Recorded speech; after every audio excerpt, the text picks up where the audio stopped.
Withdrawing money from your Robinhood account to your bank account is a straightforward process. Follow these steps to ensure a smooth transaction. Step 1. Open the Robinhood app.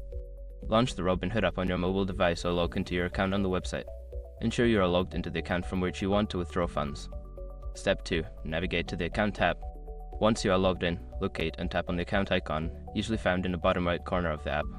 This will take you to your account settings and balances. Step 3. Select Transfers. In the Account section, look for the option labeled Transfers or Move Money. Click on this option to proceed to the Money Transfer section. Step 4. Choose Withdraw. In the Transfers menu, select Withdraw to initiate the process of moving funds from your Robinhood account to your bank account. You may need to specify the amount you wish to withdraw. Step 5. Confirm the withdrawal. After entering the amount, review the details of your withdrawal. Confirm that everything is correct, then submit the request. You should receive a notification confirming that your withdrawal is being processed. After completing these steps, your funds will be on their way to your bank account. Keep an eye on your bank account for the transfer, which may take a few business days to complete.